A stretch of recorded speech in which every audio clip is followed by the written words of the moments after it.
율리아나와 프란치스칸 책 읽기. 코르토나의 성녀 마르가리타, 사무엘레 두란티 지음, 안서니 데레사 옮김, 프란치스코 출판사. 12. 마지막 날들. 그리스도 예수께 속하는 이들은 육을 그 정욕과 사욕과 함께 십자가에 이미 못 박았습니다. 갈라디아서 5장 24절. 마르가리타는 점점 야위어 갔다. 그녀는 고통으로 인해 몸이 쇠잔해져서 십자가형을 받은 사람처럼 돗자리 위에 눕고 말았다. 나는 이미 피를 쏟을 제물이 되어 있고 내가 갈 때가 다가왔습니다. 나는 훌륭한 싸움을 했으며 달릴 길을 다 달렸고 믿음을 간직했습니다. 이제 정의의 월계관을 내게 내려주실 것입니다. 내게뿐 아니라 그분의 나타나심을 그리워하는 모든 이에게도 주실 것입니다. 디모데오 2서 4장 6절에서 8절. 지금 그녀는 어둡고 추운 방에 더욱더 고립되었고 무관심하게 방치되었다. 지난 날들이 저절로 떠올랐다. 마치 필름이 돌아가듯 지난 날의 영상이 그녀의 눈앞을 지나갔다. 그녀는 나비처럼 초원을 날아다니는 여자아이를 보았다. 부모님의 얼굴이 보이자 그녀의 눈에 눈물이 가득 고였다. 계모와 함께 했던 괴로운 날들도 떠올랐다. 계모를 사랑하지 않았던 스스로를 질책하면서. 어느 날 저녁 고향인 라비아노를 떠났었다. 희미한 달빛 아래 급하게 도망치던 일, 그 달빛이 오솔길과 거친 땅들을 비췄었지. 그리고 달빛은 더 이상 인도하지 않았었다. 그녀는 타락했고 진흙 속을 헤매는 것 같았다. 그녀는 그 늪지에서 죽는 것이 두려워 마침내 그곳에서 나왔다. 그때 부자인 귀족 아르세니오가 농가에서 그녀를 기다리고 있었다. 그리고 그녀를 구해주었다. 주님께서는 왜 그분의 너그러운 걸작을 그 안에서 살도록 허락하셨을까? 몬테풀치아노에서의 9년간의 행복, 표면적인 행복들, 사랑하는 사람, 아들, 동료들, 축제들, 아름다운 옷들, 마차 여행들, 화장하고 몸에 향수를 뿌리고 머릿결을 다듬으며 몸을 단장하느라 바빴던 시간들. 이때도 주님은 그녀에게 두 가지 은총을 주셨다. 그것은 기도의 충실함과 가난한 자들에 대한 동정심이었다. 주님께서는 숨어 계셨으나 눈을 떼지 않고 그녀를 지켜보며 그녀와 함께 하셨다. 아르세니오가 죽던 날까지도 그의 죽음은 새로운 삶의 요람으로 변하였다. 25년이 지난 지금 그녀는 신앙의 빛으로 주님의 섭리하심을 다시 인식하였다. 모든 것이 끝이라고 여기는 순간 삶은 다시 시작되었다. 몬테풀치아노에서의 내쫓김, 라비아노에서의 내쫓김, 주님께서는 이러한 부정적인 요소들을 구원의 도구가 되게 하셨다. 그녀는 라비아노의 무화과 나무 아래 앉아있는 자신을 보았다. 그녀에게는 두 갈래의 길이 열려져 있었다. 지나간 삶의 흔적인 몬테풀치아노로 가는 길과 지금 자신이 있는 코르토나로 향하는 길이었다. 하느님께서는 그 갈림길에서 그녀를 부르셨다. 주님은 그녀에게 은총을 주셨고 코르토나를 향해 걸을 수 있는 힘을 주셨다. 감사합니다. 나의 감미로우신 주님, 만일 당신이 저를 돕지 않으셨다면 저는 영원히 죄인으로 남았을 거예요. 그녀는 레나이아의 오두막집에서 지냈던 밤을 정확하게 기억한다. 기도하면서 그리고 울면서 희망과 구원의 길을 다시 걷기 위해 절절하게 기다렸던 새벽을. 고해사제 지운타 베베냐티는 주님께서 그녀에게 주신 선물이었다. 그는 하느님의 사람이었으며 넘치는 사랑으로 그녀를 맞이하였다. 그는 그녀를 빛으로 인도하였고 마음으로 지지해 주었다. 그는 그녀의 위로자였으며 보호자였다. 그녀는 삶을 회상하면서 감사의 마음으로 가득 차 하느님의 자비하심을 찬미하기 시작했다. 나의 지극히 감미로우신 주님, 당신의 지극히 크신 자비하심에 감사합니다. 그리고 다시 회상하기 시작했다. 좋으신 주님 안에서 그녀는 경건하고 관대한 모스카리 부인들을 만났다. 그들의 집에서 16년간을 보호와 도움과 사랑을 받으며 살았다. 나의 지극히 감미로우신 주님, 당신의 지극히 크신 자비하심에 감사합니다. 무엇보다도 그녀의 영혼과 마음의 눈을 가득 채웠던 영상은 성 프란치스코 성당에 있는 십자가에 못 박히신 예수님이었다. 그녀는 예수님의 발밑에서 울며 기도했었다. 그분의 십자가 사랑은 그녀를 더욱 부드럽게 안으셨다. 그녀는 사람이시요 하느님이신 분에게서 정말로 아름답고 부드럽고 달콤한 말씀을 들었다. 그분은 실제로 말씀을 하셨다. 얼마나 큰 사랑의 확인이었던가. 나의 딸아, 나의 자매여, 나의 친구, 나의 마르가리타, 내가 세상에서 너무나도 사랑하는 피조물. 그분은 그녀를 이렇게 불렀다. 나의 지극히 감미로우신 주님, 당신의 지극히 크신 자비하심에 감사합니다. 예수님의 십자가 안에서 그녀는 얼마나 많이 죄의 악함과 하느님의 무한하신 용서, 비참한 고통과 형언할 수 없는 사랑을 바라보았던가. 그녀는 자주 감각을 잃을 만큼 몰입하였으며 탈원 상태에서는 모든 것으로부터 빠져나와 하느님께만 집중하였다. 십자가에 못 박히신 예수님 곁에서 그녀는 프란치스코 사매원이 되었고 그 삶은 그녀에게 매우 소중했다. 십자가상 예수님의 발밑에서 그녀는 처음으로 나의 가난한 자여 그리고 나의 딸이여 라고 들었다. 십자가 안에서 그리고 십자가로부터 그녀는 가난한 이들, 버림받은 이들, 병든 이들, 그리고 어려움에 처한 모든 이들에게 사랑으로 다가갔다.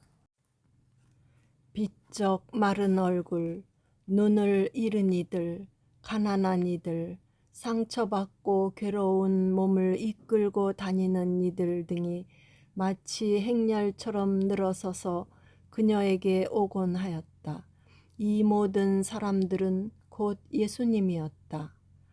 내가 배고팠을 때 너는 나에게 먹을 것을 주었다. 내가 헐벗었을 때 너는 내게 옷을 입혀 주었다. 내가 아팠을 때 너는 나를 찾아주었다. 마테오복음 25장 35절에서 36절. 그녀는 상처받고 슬퍼하며 모욕당한 모든 인간의 본질을 그녀의 사랑인 십자가에 못 박히신 예수님 안에서 다시 찾았다. 그녀는 가난한 이들에게 모성적인 사랑을 쏟았다. 그리고 병원과 자비의 성모 마리아 회가 태어났었다. 가난한 이들은 부자들보다 그녀가 자신들을 더 환영해 준다는 것을 알고 있었다. 그들은 그녀에게 적은 양의 애긍을 청했지만 그녀는 직접 계란을 요리하여 기꺼이 주었다. 비록 낡은 찻잔이 그녀가 가진 전부였지만 그녀는 정말로 아무것도 가지고 있지 않았다. 그런데도 그녀의 허술한 돗자리를 보완해주는 유일한 투니카마저 어떤 가장에게 주어버렸다. 가난한 이들을 초대하여 음식을 준비하고 대접하며 그들과 함께 사랑스러운 이야기를 나누는 것은 마치 행복한 축제와도 같았다. 그들은 바로 예수님이었기 때문이다. 지금 그녀는 버려진 것처럼 완전히 고립되어 있다.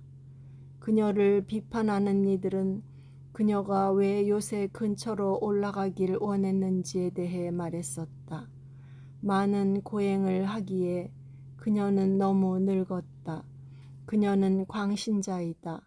그녀가 이야기했던 환시들은 모두 그녀가 만들어낸 공상들이다라고.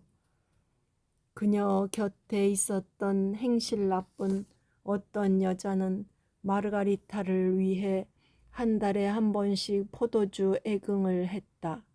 그러나 실제로 그녀는 포도주를 매일 동량했고 그것을 자기의 가족들과 먹어치웠다. 그것도 모르고 사람들은 마르가리타를 탐식가라고 비난하였다. 그들의 모함과 시기질투 때문에 그분의 중재로 인한 기적들과 그녀의 거룩한 명성은 크게 손상되었다. 그러나 그녀는 자신을 세상에서 가장 큰 죄인이라고 생각하였고 오직 주님의 은총으로만 용서받고 사랑받았다고 믿었다. 예수께서 그녀에게 말씀하셨다.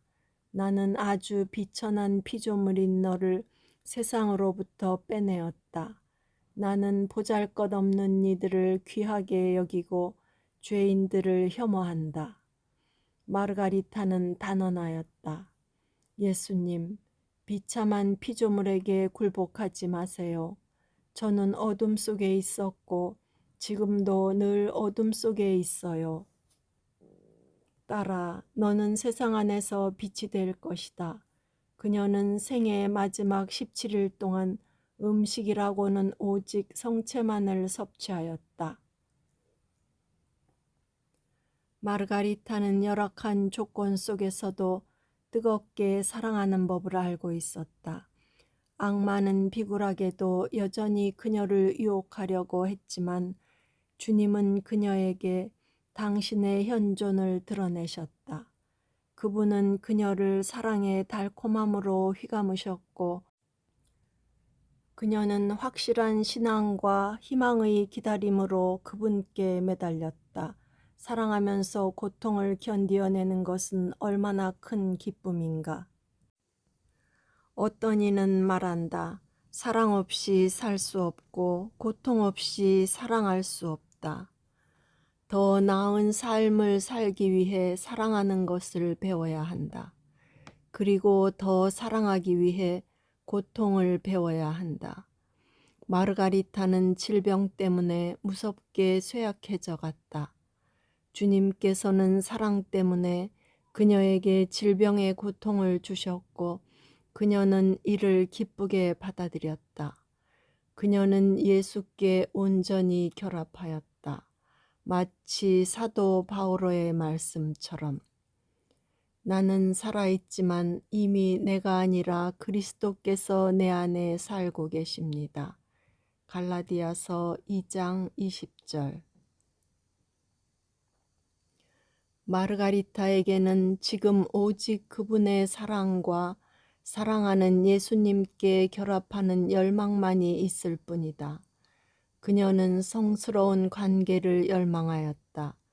시간은 흘러가고 있었다. 그녀는 오직 육신으로부터 해방되기만을 바랐다. 그녀는 목적지에 도달하고 싶은 갈망으로 주님의 얼굴을 그려보았다. 당신 오른편에는 목적이 없습니다. 오직 당신의 현존과 감미로움이 가득한 기쁨을 바랄 뿐입니다. 13. 여명의 날개 위에. 지운타 베베냐티는 시에나에서 7년을 거주한 후에 1297년 1월 이전에 다시 코르토나로 돌아왔다.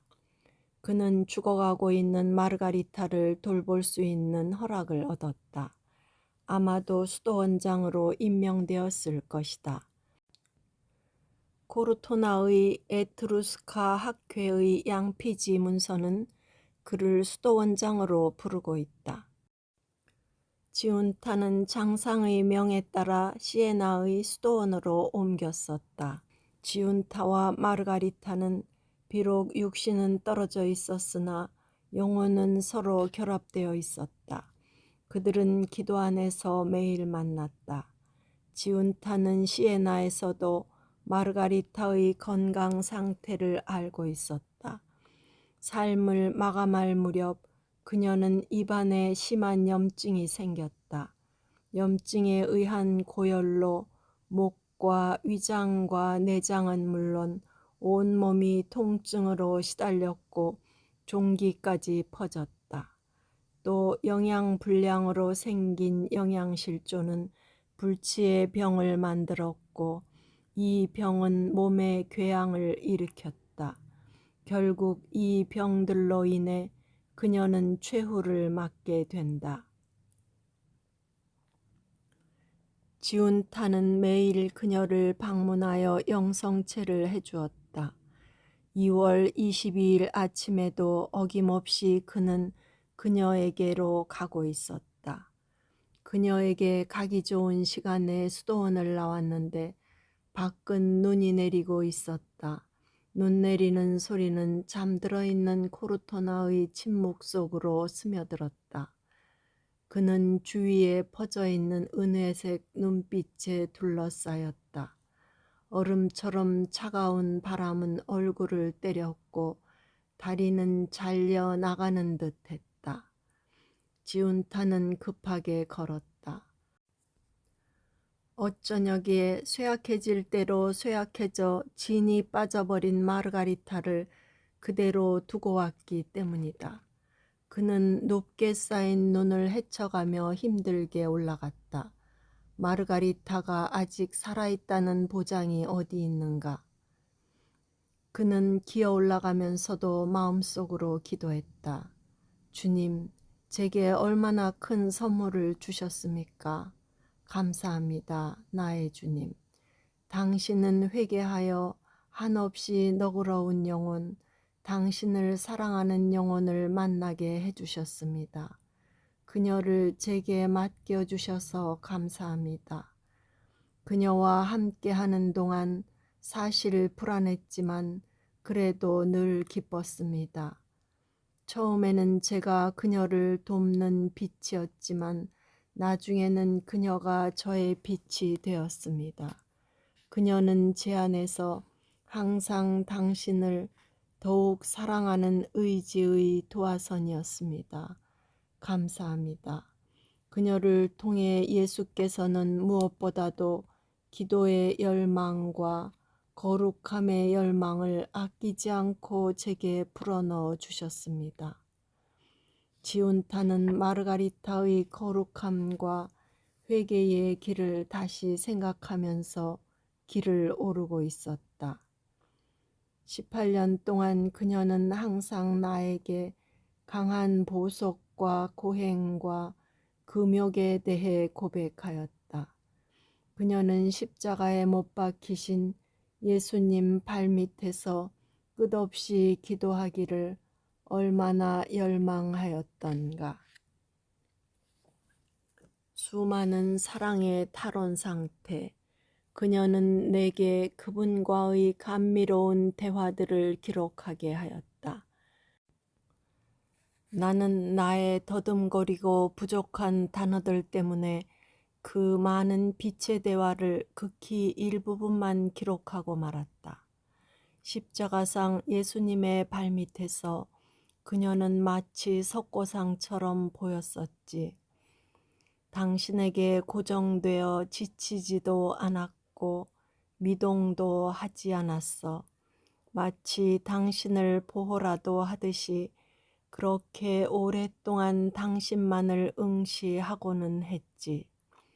그럴 때면 그녀의 얼굴은 홍조를 띠었고 당신만을 바라보는 신비로운 눈은 다른 어떤 것도 느낄 수 없었어. 그럴 때면 홀로 선이시며 모든 선이시며 최고 선이신 그녀의 예수님 안에서 황홀해했었지. 지운타는 계속 생각했다. 마르가리타의 사랑의 말과 행적들은 이것 말고도 또 있다. 가난한 사람들, 지친 사람들, 회개한 죄인들, 좌절한 사람들에게 그녀는 하느님께 대한 신앙과 삶의 희망을 주었어. 그녀는 일상 안에서 주님을 기쁘게 해드리는 것을 찾곤 했지. 외적으로 추한 모든 것이 내적으로 아름답게 변화되길 원했어. 통회한 후 그녀는 순결을 되찾았고 동정성을 다시 얻었어. 마르가리타. 아, 이 이름은 잊을 수 없는 많은 추억들과 깊고 깊은 애정을 상기시키는구나. 나는 결코 이렇게 행복한 영혼을 만난 적이 없었어. 예수님의 일방적인 사랑과 용서에 그녀는 행복해 하였지.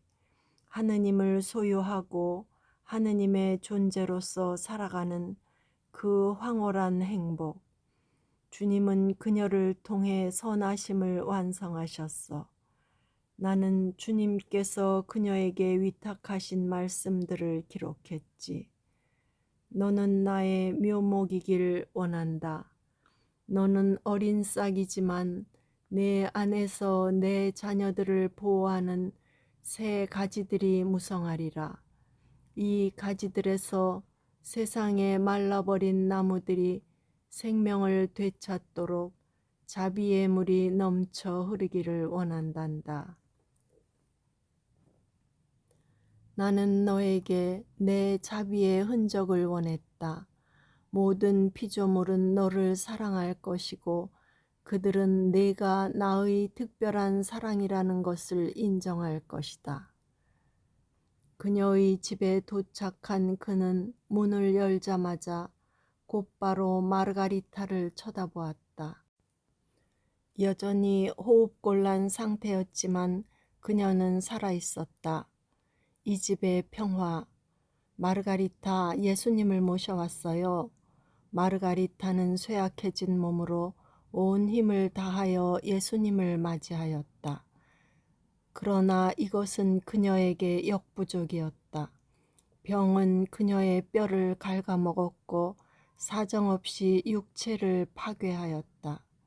몇 겹으로 쌓아올린 누추한 집 침대와 낡아 빠진 이불, 골마 터진 상처의 악취 때문에 지운타 베베냐티는 본능적으로 혐오감이 일었다고 고백했다.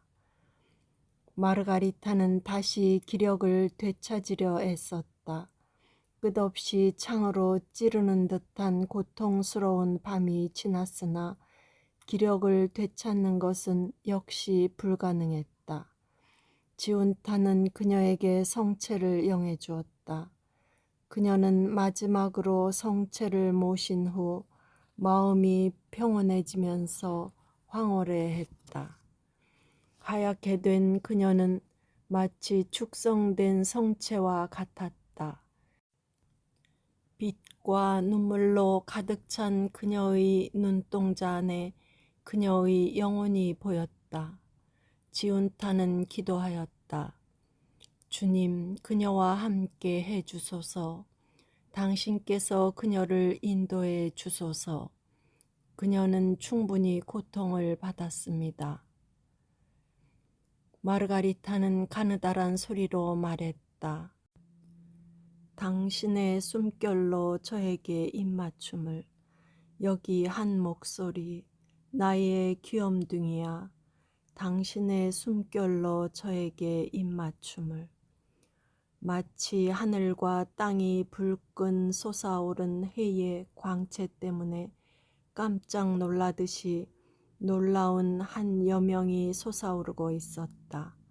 마르가리타는 여명의 날개로 영원한 그곳을 향해 날아올랐다. 불치의 병 때문에 궤양을 일으킨 몸은 이제 마치 석고로 만든 화병 같았다. 기름을 짜서 화병에 넣어두면 그 향기가 온 집안에 며칠씩 계속 퍼져 있는 그런 화병과 같은. 그녀는 거룩한 향기였고 7세기가 지난 오늘날에도 여전히 세상과 교회의 향기이다.